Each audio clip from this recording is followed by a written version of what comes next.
La Fondation Félix Houphouët-Boigny dans la ville de Yamoussoukro a abrité la 18e session du bureau politique du PDCI RDA. L'engouement et la joie des participants, uniquement les membres de cette instance statutaire du parti, étaient visibles. Des militants heureux de se retrouver dans la discipline et le respect des consignes de sécurité pour le bon déroulement de ce bureau politique tant attendu. Une mention spéciale à cet effet au vice-président Traoré Adam Kolia, secrétaire exécutif en chef adjoint à l'organisation, pour l'organisation parfaite de cette rencontre politique. Aucun détail n'a été omis par le comité d'organisation. Des postes d'inspection, filtrage aux différentes entrées de la fondation, au port de bracelets individuels, ainsi que de badges pour les membres autorisés à prendre part à la réunion. À l'intérieur, c'est une salle compartimentée avec des écriteaux sur des pancartes pour une meilleure disposition des militants. Pour rappel, le bureau politique est une instance de décision du PDCI-RDA qui n'est pas ouvert à tous les militants. On n'en devient membre que sur nomination du président du parti. Et l'une des conditions pour y prendre part, c'est d'être à jour de ses cotisations annuelles.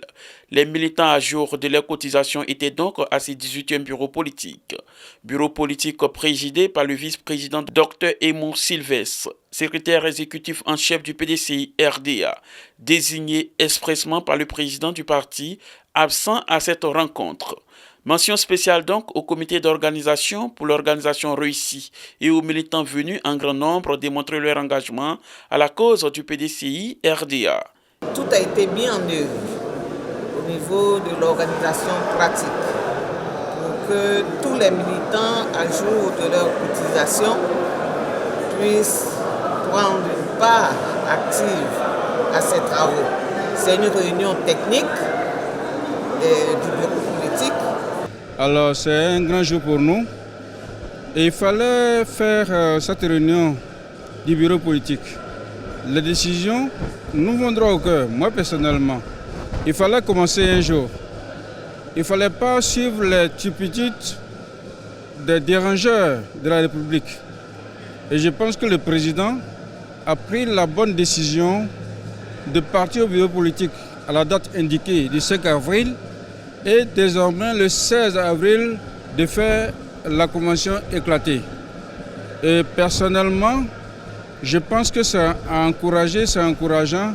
Et chaque membre du bureau politique et chaque membre du parti politique du PDCI RDA doit se sentir concerné et voter notre président Titi, président Tidiane Thiam, ce jour-là, afin que le 25 octobre 2025 prochain, il soit au pouvoir en Côte d'Ivoire.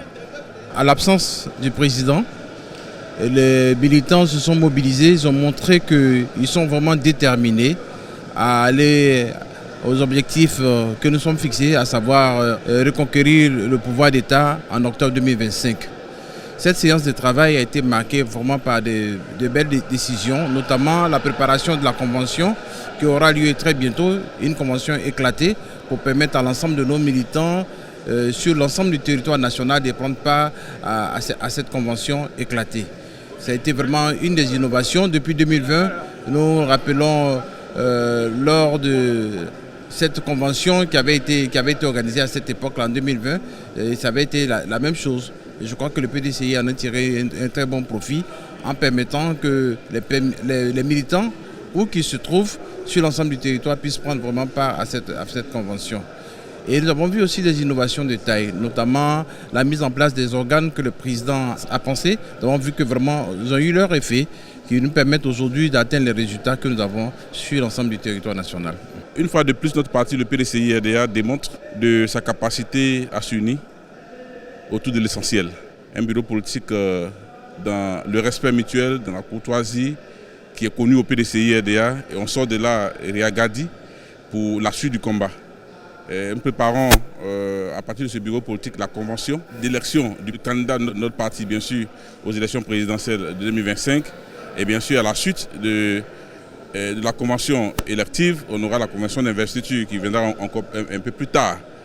Donc, en tant que militant du PDCI-RDA, nous sommes en ordre de bataille pour mener le combat qui est le combat de la conquête du pouvoir d'État, qui met les Ivoiriens au cœur de la gouvernance et qui a une gouvernance à visage humain où l'homme est au centre de tout ce qui est acte de décision de gouvernance.